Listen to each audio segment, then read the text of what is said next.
everyone, welcome back to Sheri Approved, and this is our third episode of Ask the Doc, and we have Dr. Sabrina again. We are sorry, actually I should be the one apologizing for taking that long because Doc has always made herself available, but I have been extremely busy last few months. And you all will find out about a little bit more about that some other time. But today we want to talk about something that's really, really important, another topic that we would have gotten a lot of questions on. And actually I think it was this topic that caused me to meet you. Yeah. Because of the Smear It campaign. Yeah. Right. So we'll talk a little bit about that. But we want to start with talking about cancer that affects a lot of women that Dr. Sabrina talks about a lot and does a lot of education on. And that's cervical cancer. Mm-hmm. So first, let's try to define it a little bit, and why is it so important for us to talk about this? Okay, so cervical cancer, the cervix, as I think most of us would be aware about our lady parts, like I like to say, but it's an internal part of our female makeup. Right. So, the vagina is something that we can see. We talk about it openly. Right. So you can know if there's something abnormal because you see vaginal discharge, you may see some changes in the color, the color down there. It could be irritated and you notice it. Right. But the cervix and the womb and the ovaries are hidden inside. Mm-hmm. So the womb, so I think we could probably just do this one time. So the womb is this area here, and the cervix is what we call the neck of the womb. So it's the lower part, and it's the purpose of the cervix is actually women, our purpose on life, I think, is childbearing, so to speak. So how it was designed was that you had your womb, which would, carry your pregnancies, but the cervix is the mouth of the womb or the neck of the womb that is designed to keep or hold it inside a pregnancy. But it is a vulnerable area, right? Because it's an area that kind of protrudes into the upper vaginal area as well, and it's something that we cannot really see on ultrasound. Okay. So that's a big point because when you have things in your womb like fibroids or you have polyps or anything that's abnormal there, most times we can pick it up on ultrasound. Right, because you go to the doctor, you do an ultrasound, that's what they're seeing. They're not really seeing the cervix. Correct. And we also see the ovaries, so polycystic ovaries, which a lot of women battle with. We see those, but the cervix, you can kind of see, you can measure its length, but you cannot see how healthy it is. Okay. What's affecting it. Okay. Unless you have full-blown cervical cancer and there's a mass there. Right. So it's a vulnerable area, and I think it's an area that because you don't have symptoms, you can't see what's happening with it. It's scary because basically you then have to be doing your testing. You have to be doing your pap smear testing because you want to make sure that the cells are normal because of how vulnerable it is. Right. So the next question I was going to ask you is because, for example, like you said, you may see a discharge. You may get a weird smell, so you need to visit your gynecologist to check what's going on because there may be an infection or something like that in your vagina. Yeah. But with the cervix, you don't get any symptoms. No. So once there is changes, and most times most women will have pre-cervical changes. So cervical cancer is something, if I put a patient and I put the speculum in and I look at the cervix, if she has full-blown cancer, you'll see it. Okay. But if she doesn't and she has precancerous changes, the cervix looks absolutely normal. Wow. So it's actually our friend but our enemy at the same time because you don't know or you can't tell if things are changing. And once you're sexually active, HPV is the virus that you then can acquire. Now, it's the biggest cause of cervical cancer and it is a silent virus as well. Right. So you mentioned the bacteria causing discharge. So at least bacteria tells us that they're in there and they're causing trouble. Right. But the HPV virus doesn't tell you that it's in there and it's causing trouble. So that's the other silent How long somebody can have the HPV virus without? For a very long time. Wow. And about, let's say, 50% of the population at any one point in time, once they're active, they can be carrying HPV. Right. So sorry to say, I could be carrying HPV, you could be carrying HPV. And not even aware. And we're not even aware. But what's good about it is your body's immune system fights and clears it 90% of the time. Okay. So if I take 10 girls and we don't know their HPV status, 9 out of them, within a year, within 2 years, their immune system will clear that virus. Right. So it comes and goes, they don't know, and their cervix is spared. But there's 1 girl out of 10 of those where the HPV virus lingers around, and especially if your immune system is weak. So if you have an HIV positive patient, if that patient has another STD, if they're diabetic, so all the things that can compromise your immune system, they won't be able to fight that virus. And that virus stays there for a few years and starts causing changes in the cells of your cervix. Right. So this is why, is this why doctors keep saying that this is something that can be prevented or treated if detected early. Correct. Because the cervix it regenerates itself. So the external or the outer part of the cervix out here, the inside area of the cervix kind of grows and replaces the outer. And replaces the outer. So we tend to, it's very easy to treat precancerous changes, and your cervix will basically heal quite nicely. And we can pick up on pre-cervical changes because of the pap smears and the testing and the HPV testing. So all of that is now very available. Right. So you mentioned from the time you are sexually active, how often should you be getting a pap smear? A pap smear. So even if you're sexually active but you're less than 21, we don't really advise these girls to do pap smears. And the reason is because the HPV, even if it's there, it doesn't cause anything. It doesn't cause changes that are abnormal. And so this young group of girls, we don't want to be over-treating them. Because if at a very young age we're picking up on changes, but we know it's nothing serious, but then we go and take a piece of their cervix out, it isn't good for them at that age. And there are no studies that show that at that age, cervical cancer from pre-cancer takes about 5-10 years to progress. So you don't really have to worry about that group. But once you're over 21, that's when the HPV changes and the pre-cervical changes, can have an effect. And therefore we tend to advise that they start at 21. If they haven't been sexually active at 21, they don't start at 21. So it just also depends on when they're first sexually active. So that's a critical thing, ladies. Once you're sexually active, over 21, you go for pap smear. Right. But if you're not active and you're 23, you start at 24. So most times a year after your first sexual encounter, or even within the first 3 years of your first sexual encounter, that's when you should start doing your that's an excellent marker. So I'm sexually active, I'm over 21, and I go and I have my first pap smear. The first question I want to ask you is how often I should repeat it, and what are the things that determine how often I repeat the pap smear? Right. So international, we always try to give ourselves a standard to compare to. So the Americans, they start at 21, and they, from 21 to 49, they do every 3 years, they do a pap smear.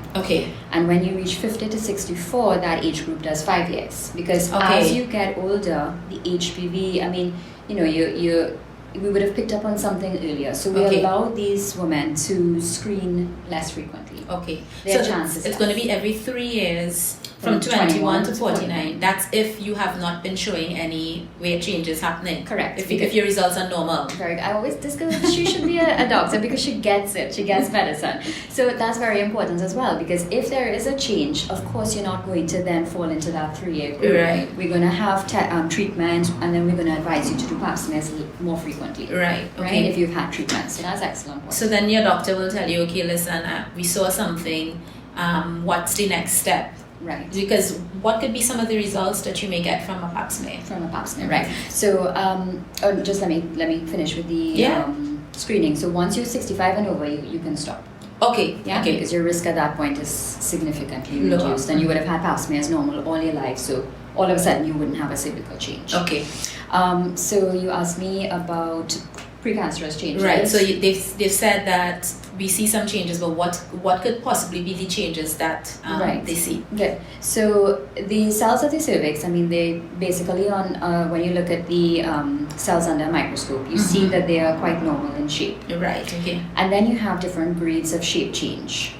So your pathologist, which is a doctor that basically looks at these cell changes under a microscope, so microscopic changes, will then see how the cells have changed, whether there's a slight shape change. They also look at the nucleus, because all cells have an inner kind of like a brainchild within. So changes happen in the nucleus. There are also little elements of I don't know how to put it in simple terms, but there are little inclusions, or there are other things that you can look at to tell you, this cell might be HPV infected or not. So they would usually report, HPV changes seen. But you can only suspect that there is HPV change. The only way to know is to actually test the HPV virus.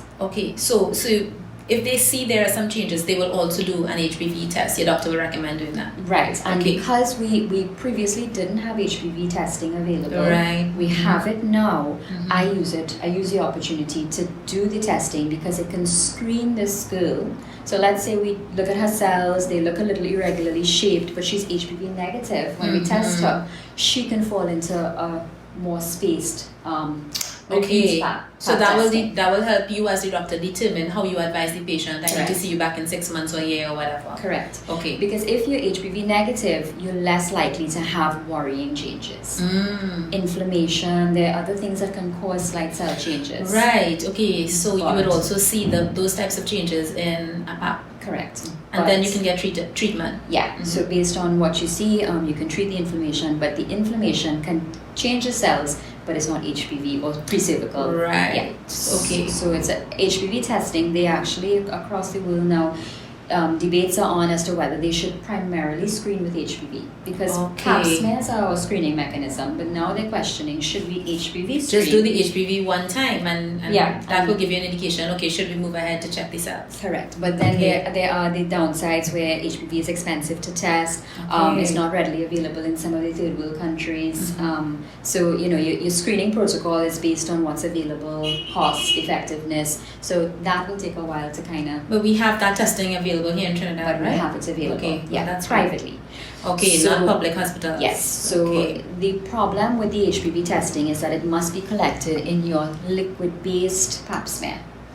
There's some places, and in a lot of the family plannings or in the hospitals, they're doing conventional, which is where we put the sample on a slide. Right. Now with the slide, unfortunately, HPV cannot, for now, be tested with that sample method. Okay, so you would only be able to see the cells, the cervical cells there. Properly in a liquid base, and then be able to do the HPV testing with this liquid base. Okay. Yeah. Okay. So that's what makes it a little challenging because we can't offer across Trinidad this testing because publicly, privately, there would be different things that and then you said it's also a little bit pricey. It is a little bit pricey because it actually tests for the DNA in the virus, and that's lab cost. I mean, it varies from one lab to the other, but it is costly. Okay, so then from the time you start to see these changes, your doctor should be able to advise you how to treat, because I keep hearing why doctors keep pushing patients to do this is because if we find it early enough and it's easy enough to be detected, we can treat you. Correct. So then the doctor would, whatever treatment it is, they would recommend that you put you on, and then I guess you repeat again after a certain amount of time to check how that's going, right? Right. Now the treatment is surgical treatment. Okay. So there's no medication, there's no cure for HPV. So in other words, there's no antiviral that I can give you now and tell you, take this that. and it's going to clear your virus. Okay. So that's where we depend on the cell changes. And if it is that you have, so we were chatting about the shape changes. So there's a group that's called, it's many codes for it, but we can just talk about it so you'll understand. So ask us, because your doctor might call and say you've had slight changes in your cells, we need to come in and do further testing, right? So ask us is if earliest change, and it's where these cells are slightly changed, but we still don't worry about them too much. Okay. Then moving on to that, you have further changes in the cells, and that is what comes up as a code LSIL. Okay. So sometimes you may get your pap smear reports, and you will see these coding, so you'd at least understand what it means. Then we go on further, and you have HSIL. So that's where you have high grade or high changes with your cells. And then, the stage after that is cancer.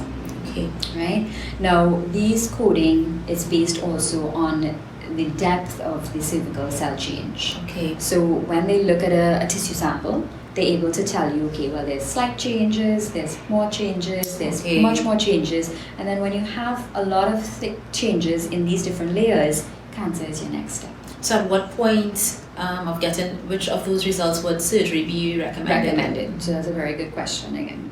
She gets me. I'm following you. So with the Ask Us, you can HPV triage them. So in other words, you HPV test, and if they're negative, then you can leave them alone, repeat your pap smear in a year. If they're HPV positive, then we go on to further testing, which is called a colposcopy. Okay. So with Ask Us, HPV positive, LSIL, HSIL, and of course cancer, this would be where the surgery comes in. Okay. Right? And surgery, a lot of the time, is not you cut your belly and you take out anything. Right. It's actually just through your vaginal area. we do removal of the abnormal area of the cervix. Okay. And what we will do with that, we usually would take a heated loop. Mm-hmm. So some women may say they would have had a LETS procedure or cone biopsy. Mm-hmm. These are actually surgical treatment options. Okay. Right? And they're very easy. They are under anesthetic. Recovery time is pretty good. Within 2 weeks, the cervix is healed. Okay. But you're removing all the precancerous areas so that you never go on to develop cancer. And that's that's the big thing. That's the big thing. And I just think this is so amazing because I didn't even know like the recovery time was, just 2 weeks and how the procedure is. And I think that's a lot of good information for us because some people, they don't want to go for the pap smear because if I find this out, and I have to go get treated, they think, it's going to be automatically a major operation. A huge thing. Yeah. But I'm glad that you've been able to explain that so we could kind of understand, the process of how that happens. And we're not gonna die. You're not gonna die. But leaving it there, exactly. Within a few years' time, it's gonna eventually reach into cervical cancer. So. And I know this information is really helpful because somebody contacted me after she saw our videos before, and she told me that she reached out to you, and because of that, she was able to identify that something is happening in her cervix and take action. And as she contacted me, when she sent me her story, I was literally in tears because I said, if just one person could get the information and do something about it and not have to get to the stage of finding out at the very last stages, oh my God, you have this cancer, and it could have been treated. Especially when cancer is something that seems to be hitting very prevalent. Oh my God, everywhere, And the sad thing is that a lot of the cancers don't have a screening mechanism. Like this, exactly. So that's what makes this curable, treatable, preventable. Excellent. It's, doing a pap smear, I can't emphasize how easy it is in the bigger scheme of things. Some people put off, they're scheduling, they're busy, they're this, they're that. But then when cancer hits you, your whole life just stops. And to me, I don't understand. You have to put that into perspective. Just for a 5-minute procedure, So, while we're here, why not? Let's talk about the pap smear and how you actually do it. Sure. I should let you do it if you've ever had a pap smear before. I have, but this not. And I have done 2 actually with it. So. And your cervix is good, right? And yes, I'm good. All right. So this is the cervical area that so we as doctors have to view that area, right? And that's sadly why we have to use this tool, which a lot of women don't like. Now, look at it.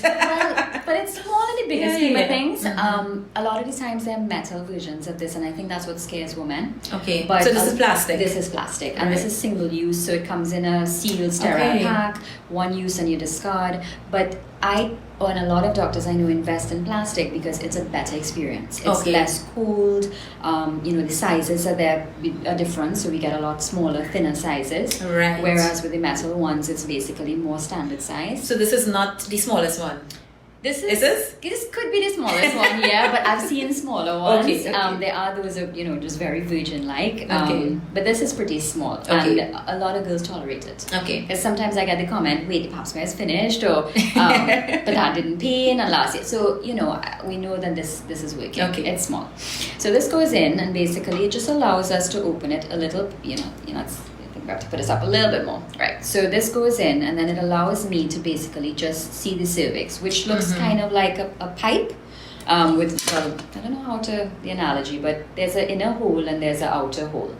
And the inner hole would be where this is a brush, right? And that goes into your inner hole, and we just make 5 turns, and that's it. That comes out, and then that, along with the brush, goes into the solution so that all of the cells are washed in. What makes the liquid-based good versus the slide is that it filters off debris, it filters out inflammatory cells, it filters out discharge, it filters out blood cells, so we're able to. So you're going to see what you need to see. That's correct. Right. Okay. So the liquid-based actually picks up a lot more on precancerous changes. Okay. Versus the slide version. So if you're doing this privately, like I came to you and I would have done it privately, how long does it take for somebody to get results? So most labs turn over 7 to 10 days working days. Okay. Which is pretty good. Sometimes I get them back in 2 to 3 days. Oh, okay. So it just depends on the batches and how much and all of that. Okay. But then it comes up on the coding and you get all the different things normal, ASCAS changes, the LSIL, the HSIL. We don't really see cervical cancer because we know that's a visual diagnosis. Right, because you can see it. And then with cervical cancer, if there's a mass, we take a biopsy. biopsy or tissue sample. Okay. So we won't even the pap do this. smear. No, right. you just jump straight to taking the tissue. Okay. So that's the testing turnover time. And I would really like to encourage you. I mean, I had 2 pap smears with Doc. And the first one, she called me, and this is what I love about her. You don't have to like make an appointment to come back. She's gonna contact you by phone or send you a message or whatever and say, listen, your results came in, let's talk about it. And she told me we were seeing something, you know, whether it's some inflammatory cells or whatever, and that she needed to give me some medication to treat it. And because of that, it wasn't anything like precancerous or whatever. She told me, listen, you do this, take this treatment, and we're going to repeat the pap. Correct. And this doctor is giving you a reminder, you are due to come in for that pap. Although, I mean, as women, we should be a little bit more responsible with regards to our health. Yeah. I did have it down, but she did remind me, and I did come to do my second one. Everything is clear. And I definitely plan to continue doing that, because the one prior to doing the first one was years ago, and I should not have waited that long. I mean, look how many things could happen in that period of time, right? So I really want to encourage you and urge you guys to do your pap smears, visit your doctor, find out. I did it privately. It's also available at public institutions, but like you heard, there are some differences that you need to take in consideration with regards to the method that is used. I guess also public institutions, it's going to take longer as well, to get results. Because it's a big volume of reports. Of course. They turn over time. Some people do wait 3 weeks to a month. So this is not bashing public versus private. No, this is just giving you the facts. The options. And the options. And, it's something that you don't want to mess with. Colposcopy is something that is also an office procedure. So it basically is, you get a call, your doctor says, okay, you need to come in and we need to do further testing. Don't fear that either. Okay. Because that is where I'm just going to put a camera in and look inside, right? I mean, we talk through it, and it's not a painful thing. But looking and magnifying your cervix then, and we also apply 2 solutions on. One is like vinegar. Okay. Yeah, so it's called acetic acid. And then there's another one called iodine. And when we put those 2 solutions on, we look for changes in a magnified view. Okay. So then I can take a tissue sample. Okay. So because a pap smear is a cell diagnosis, it doesn't diagnose any precancerous changes, but it suspects. It gives you a suspicion. It red flags you. And then the colposcopy and doing a biopsy or taking a tissue sample, that goes off and that tells you for sure. That's what's going to give the confirmation. That's going to give the confirmation. Do you have early changes that we could leave alone for a year? Do you have other more severe changes that we have to remove that piece of the cervix? Okay, so let's talk about Smear It, because the Smear It campaign is coming up again, and while a lot of people know about it, there's still a lot more women that don't know. Yeah. So tell us what is Smear It first of all, and we can talk about the activities that's coming up. Good. So Smear It is something that I did not start. I will never take credit for that. It started in Nigeria. There was a magazine that they decided to find a fun way to bring awareness, and that's where they came up with that smearing your lipstick, taking a selfie, putting it up, because as we know, social media has a huge impact on getting messages out in a big way. And they then encouraged other people across the world, and that's where I kind of cued in and I said, okay, we need awareness here. So you saw this on social media? Yes, I saw it on Google. Okay, nice. Okay. I always try to update myself and see what's trending, what's happening, and keep up with the times. If I keep up with the times, I'm able to keep you all up with the times. So that's my responsibility.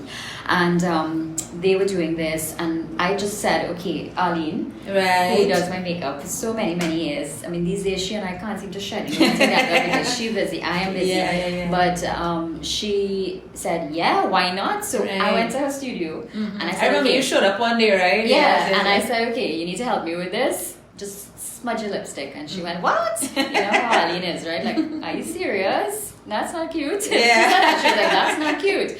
And she did it. We did a picture. We posted it up together, and it started a trend. Right, but it definitely is eye-catching because we always putting up selfies, especially those of us that do makeup and that kind of thing. and everything is supposed to look picture perfect. But from the time people see this whole long set of lipstick done, like what's going on, you know? So it really does catch attention, and I loved that you put up that idea. And for those of you who didn't catch it yet, you know, smear it, pop smears, you know, it's to encourage you. It was it's a pun intended, we should say, right? Intended. And it was really to create awareness and to encourage you to go get your pap smears. You know, it's not painful. It's a procedure that could literally save your life. And so what is happening? Right. And then after that, you know, I said to Ali, I said, well, we can't just end here. We have to do something. Because you know, you can never stop work. We all work workaholics. We always have plans and ideas, and so you know, we just said. I then said, okay, let's do a walk. Why not? Because we could bring out everybody, and you know, breast cancer has their awareness. Most of the cancers have their walks, so why not cervical cancer? And we just went for it. I was new to events. You know, there were a lot of things I had to learn along the way. Huge help and support from all these girls. A lot of support. And we had over 400 It was successful. It was really successful. Tremendous rain. We had an excellent turnout. We had, you know, the burnout. So we had a lot of sponsors giving us. We had Caribbean Airlines sponsored tickets. So it just made it, you know, not only participating, but you know, you're winning something. But it's also good that corporate Trinidad and Tobago could get involved in, you know, this type of things with regards to women's health. We need to applaud them for sure. Definitely. And I mean, the day passed quite, you know, really nicely. Most people crossed the finish line, and we had some really fast ones. And you know, we also had bouncy castles so that women could come with their kids. Because a lot of women said, well, what am I going to do? I can't find a babysitter. So we said, you know, bring everybody and just do a family day. Men supported. You know, everybody supports. And this year, I was kind of tossing between doing it again because it was such it took a lot out of me. It was a lot of hard work. It was a lot of hard work. But this year I had an events coordinator, Shazara. She approached me and she said, Doc, let me do it for you. Wonderful. I said, okay, no problem. Wonderful. And I'm heavily involved still in it. She's managing it from an event aspect just to make sure everything runs smoothly. We've chosen a date, October the 27th. Okay, so October the 27th. Saturday in October. And it's going to be where? The Savannah. Right. So we're having it like we did last year. We're gonna do 12 to 2. We're gonna do like what we did last year, where you come and you would have registered online. So I'm gonna open that up soon. On Race Roster. And then from 12 to 2 you come in, you collect your packages, which include a jersey and a lot of different sponsored items. And then from 2 to 6 we have all the activities. We have family planning. We have the Diabetic Association coming to test sugar. So it's a lot of things happening. And people involved in it.